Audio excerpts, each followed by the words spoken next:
In my eyes, the Nintendo Switch is an absolute JRPG machine, giving us such classics as the Xenoblade Chronicles series and Fire Emblem. However, there has been some notable JRPG releases which didn't hit the Switch. So with this in mind, today we're going to look at 5 JRPGs that skipped the Nintendo Switch.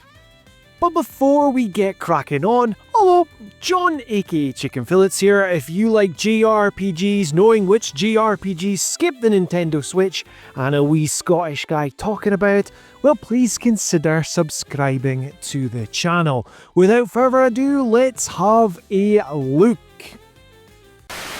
Scarlet Nexus, which was developed and published by Bandai Namco, released back on the 24th of June 2021, and it got released on Xbox, PlayStation and PC. Now in Scarlet Nexus, you'll be choosing between two different protagonists, both armed with psychokinesis, out for their own reasons to fight. Now in this, you'll be completing both of their stories to unlock all the mysteries of a brain punk future caught between technology and psychic abilities. Now in this JRPG, it has action-based combat where you will be using psychokinesis abilities to beat the enemy, and this game has absolutely gorgeous visuals with its cel-shaded graphics. Now, like I stated previously, this one was released on the Xbox, the PlayStation and PC. Now, this one always had me stumped on not having a Nintendo Switch release. Now, in my eyes, now remember, let's be clear, I don't know how game development works, but in my sort of experience with the Nintendo Switch and how releases happen, well, anything which is released on the PlayStation 4 seems pretty game to get put on to the Nintendo Switch. I can understand PlayStation 5 games or Xbox Series X games not making the move to Nintendo Switch, but if it's on PlayStation 4 or Xbox One, I don't understand why it couldn't be moved. Now, with the Nintendo Switch definitely being a JRPG machine, this would have cemented Scarlet Nexus as a really good brand new IP, because that's what it was. It was a brand new intellectual property, and you could see that there was a lot going for this series. They had high hopes for this one because there was an anime which went with it as well. But since its release, and certainly in the UK, you'll find this game really cheap. You could probably buy this second hand for between £5 to £10. Yeah, I really do think that the Nintendo Switch and JRPGs are a match made in heaven, because you can throw it on your TV or you can take it on the go. And certainly for me, who is a handheld gamer to heart, I would have loved to have had this on release on Nintendo Switch, and it would probably help the series grow. Do you think Scarlet Nexus would have done well on the Nintendo Switch? Let me know in the comments down below. Tales of Arise, which was developed and published by Bandai Namco, released back on the 9th of September 2021, is available on the Xbox, PlayStation and PC. Now, as per the bio, 300 years of tyranny, a mysterious mask, lost pain and memories, wield the blazing sword and join a mysterious, untouchable girl to fight your oppressors. Experience a tale of liberation featuring characters with next-gen graphical expressiveness. Now, as you would expect from any Tales game, it does have a action-based combat system, the linear motion battle system, and it has that gorgeous cel-shaded graphics.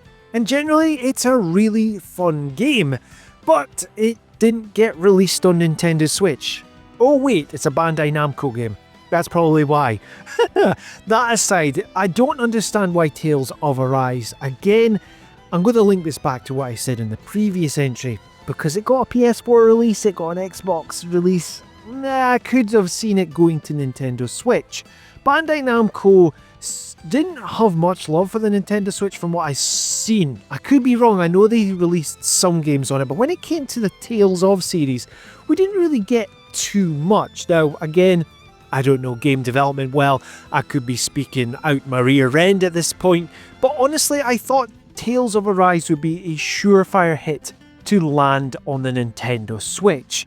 And with the graphical style as well, with being cel shaded, I don't think this would really be that hard to run on the Nintendo Switch, although that it is a less powerful machine compared to your PlayStation 4 or Xbox. I understand this, but you know what, with any sort of port which goes to the Nintendo Switch, it would have worked fine if it was at 30 frames per second.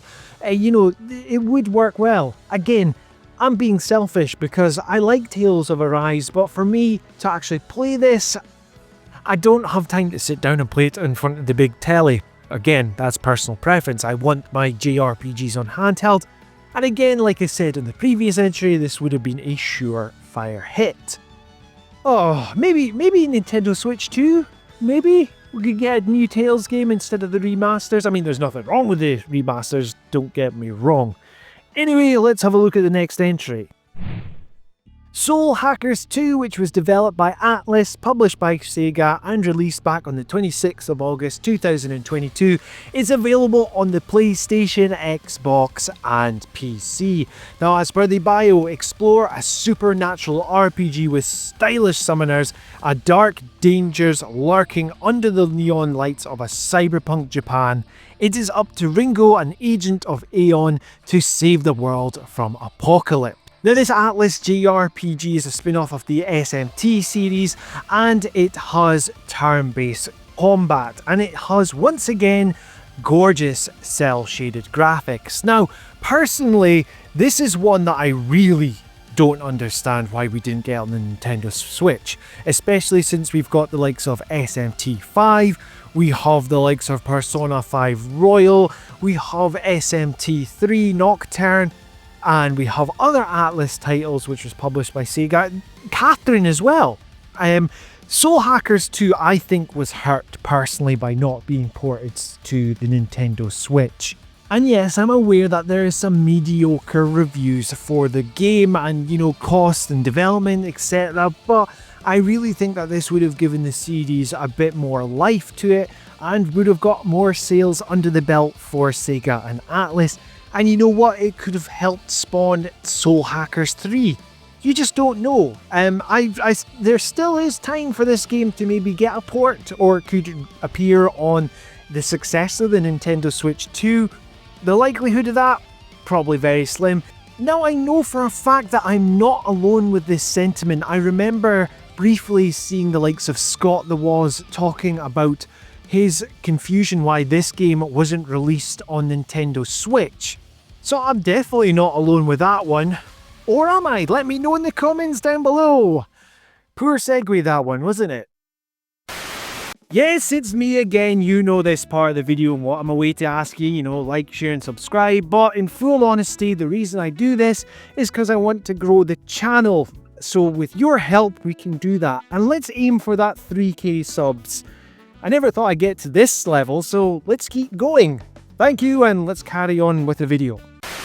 Odin Sphere, which was developed by Vanillaware and released by Atlus. Now, this one was originally released on PlayStation 2, but we're talking about the remaster/remake, which came out on the PlayStation 3, 4, and PS Vita. Now, in this game, in the world of Aeon, the magical kingdom of Valentine held an enormous power. The Cauldron, the source of this great power, maintained the kingdom's prosperity. However, Valentine suffered a sudden mysterious downfall, and so the neighbouring kingdoms clashed over the now masterless Cauldron. Is the world truly progressing towards its destruction as stated in Aeon's prophecy of Armageddon? Now, this is a action JRPG from Vanillaware. It's a side-scroller, and it is utterly fantastic. And look, with it being a Vanillaware game, look at those graphics. Utterly gorgeous. Now, this game was released originally on the PlayStation 2, then it got its further remake/remaster on the PlayStation and the PS Vita. Now, I originally played this on the PS Vita, and it is fantastic. There's multiple stories, multiple characters that you play as, and what stands out is the fast-paced combat. Every character has a different style of gameplay, and you just fall in love with the gameplay loop. So surprisingly, this hasn't been ported to anything else. It's not gone to Xbox, it's not gone to PC, and more importantly, it's skipped the Nintendo Switch. I personally feel that this game doesn't get as much love as it should do, and porting this to the Nintendo Switch would have been able to build this franchise even further and have more love given to this franchise as well. Odin Sphere is a great game. I mean, I enjoyed every single second with it on the PS Vita, but if I want to play it from my end, I need to go back to the PS Vita. I mean, this is about Nintendo Switch we're talking about, so yeah. Either way, I think you can understand where I'm coming from, because this is not a game which would really need a lot of firepower. That we've already mentioned on this list that yes, we know the Nintendo Switch doesn't have much under the hood, but this one doesn't need much power as well. I really think that this was a missed opportunity from the likes of Vanillaware and Atlas, and I really think that Odin Sphere should have breathed new life on Nintendo Switch. But what I want to know is, do you share the same sentiment as I do? Let me know in the comments down below. Star Ocean: The Divine Force, which was developed by Square Enix and Tri-Ace and published by Square Enix, released back on the 27th of October 2022, is available currently on PlayStation, Xbox and PC. Now, as per the bio, on a routine transport mission, Raymond Lawrence's spaceship is attacked by the Pan-Galactic Federation and he crash lands on an underdeveloped planet. He meets Princess Leticia, who is fighting to protect her homeland from an invading empire. Together they set off on an adventure that will shake the foundations of the entire universe. Now, this is a action JRPG which had mixed feelings on release about it for various reasons. Now, usually at this point of the video I'll be talking about all the graphics are fantastic, this, that and the next thing, but let's not beat around the bush. The character models in this game is something. Let's just leave it at that. But the game itself is actually pretty good. I've played a bit of this on the PlayStation and I enjoyed what I played of it.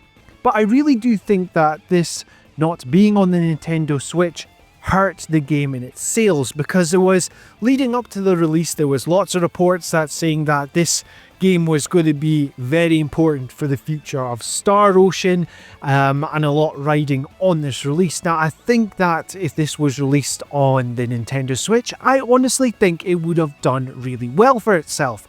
It has that open world, well, semi-open world aspect with it, where you're able to fly around with the little robot on your back and fly in 360 degrees. You've got the fast-paced combat as well, and you know what, with the Nintendo Switch being the home of JRPGs in my eyes, this would have fitted really well. Now, even though that a lot of people say it's a mediocre game, etc., I still think that this would have breathed new life onto the Nintendo Switch. I really think that it would have done well and people would have seen this game in a different light on there. And honestly, I just really like Star Ocean games. I thought my most recent playthrough of Second Story R was fantastic. First Departure I recently played on the PSP. I mean, yeah, we can talk about Star Ocean integrity and faithlessness if you want, but I mean, no, let's not. But anyway, yeah, Star Ocean is a good game either way and would have done well on the Nintendo Switch. So there we have it, 5 JRPGs that skipped the Nintendo Switch. What JRPGs did I miss off this list? Let me know in the comments down below. Now, if you like what you're hearing and seeing on this channel, please help me grow it by liking, sharing and subscribing. And if you want to be kept up to date with everything Chicken Fillets, you know what to do, hit that notification bell. This has been John, aka Chicken Fillets, and until next time, tatty bye.